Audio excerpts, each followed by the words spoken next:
Hey folks, it's David Wills here with another episode of TED-IELTS. You might not recognize me. I've shaved my beard since the last episode. That was a long time ago. I was home for Christmas with my family, and so I was too busy over the holidays to make any videos. But today I'm going to be talking to you about some problems people face when trying to find IELTS resources on Facebook. First though, before I start telling you this stuff, I would like you to answer a question for me. What do you think is the biggest problem about studying for IELTS online? So you can go and type that answer into the comment section below, and let's see what you think is the biggest problem. Now, I know you probably don't think of Facebook as a place to study, and it's not really, but it is a good place to find resources for different things. If you want to go on Facebook and look for IELTS help, you can find speaking partners, you can find materials, you can find advice on writing or reading, you can find links to so many different things. It's actually pretty good, but there's some big problems. We're going to look at them today. First of all is the problem of this scam. Now, there are all different kinds of scams on Facebook for IELTS, and they're really common. I have a Facebook group with about 38,000 people this now, and I find that every day there are about 50 to 100 people try to post some kind of scam. The most common one of these is the certificate scam. This is when people try to sell you a fake IELTS certificate so that you can pretend that you got a band 8 when you didn't. So what is wrong with this? There's a whole bunch of stuff that's wrong with it.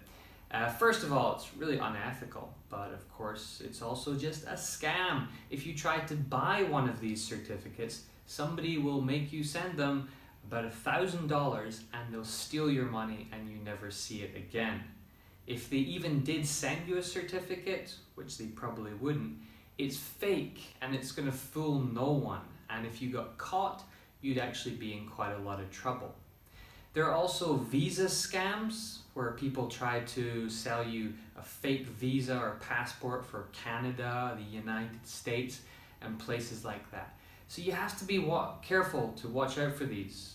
As I said, they're really common, they're all over the IELTS groups, and you should just ignore them when you see them.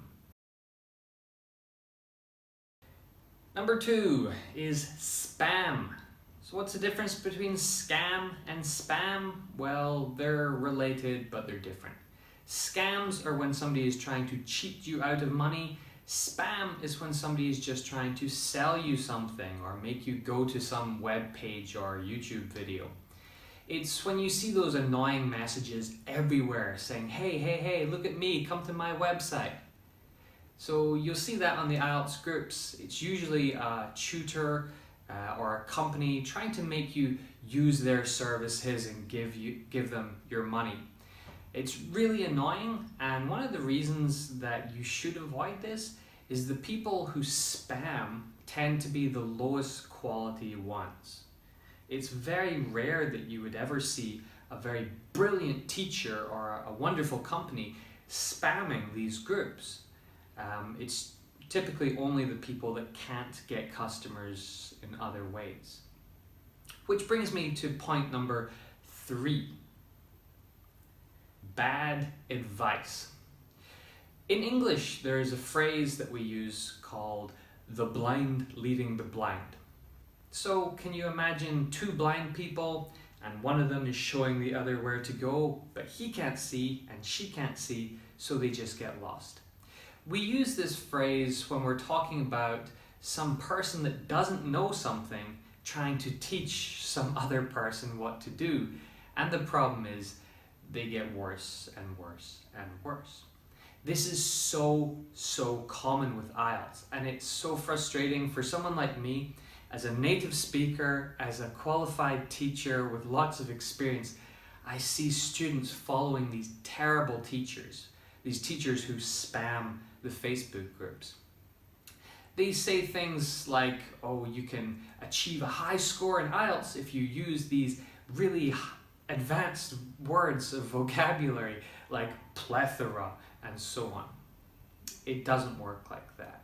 Unfortunately, being good at English requires a lot of work in many different areas, and you can't just memorize 10 amazing words.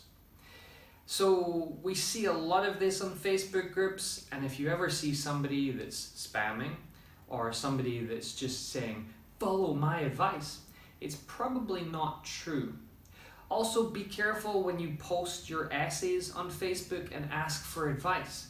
I quite frequently see somebody posting an essay that's about a band 6, and you get a lot of people saying, wow, great job, that's a band 9 essay. But they don't know what they're talking about. Their English is really bad, you can tell from their profile. But they think their English is good and they're giving others advice.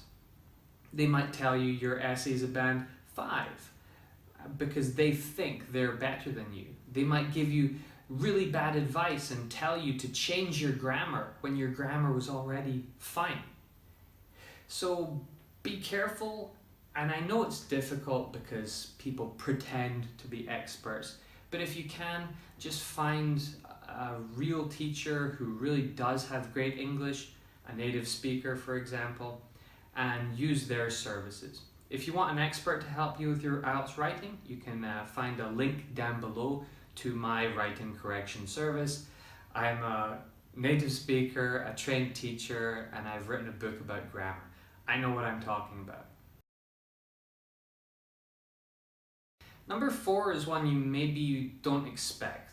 This is about sharing illegal materials. When I say illegal materials, I'm not talking about pornography or anything to do with terrorism. I'm talking about sharing the PDF files of books that people have written. It may seem like a small thing, and I know that the internet is filled with this sort of stuff. But when somebody spends a long time writing a book and then they're selling it and you share it for free, it is stealing. Maybe you don't care so much about that, but it's also illegal. When you do this, there is a chance, a small chance, that you could get in trouble. There's a bigger chance that the Facebook group could get deleted by Facebook. So you have to be careful about this sort of thing.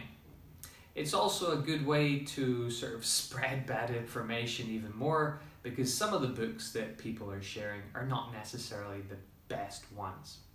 So try to buy your materials or find those free materials from legal sources elsewhere online. You can check on Google, you can go to the British Council or IELTS websites, or any of the trustworthy IELTS resources can also help you. Finally, I'm going to suggest a good group for you if you want to practice your IELTS, and surprise, surprise, it is my group. I run a group called IELTS Speaking Partners, and as the name suggests, it's a place you can go to find a speaking partner for preparing for IELTS. I mentioned earlier there are about 38,000 people, as of the time I'm recording this, who are using this group, and I moderate it very carefully. If I see any scams, any spam, any illegal materials, or any bad advice, I will delete it and kick that person out of the group. This means the group is a pretty trustworthy place where you can feel confident in using it, and it is going to be a safe and decent environment for people to practice their IELTS skills. I also have another group where you can get feedback on your IELTS writing. I'll leave the link to both of them down below. That's enough for today in today's video. I'm going to try and post more frequently than I did over the winter, so hopefully I'll have a new video next week. That's all for today, folks. Goodbye.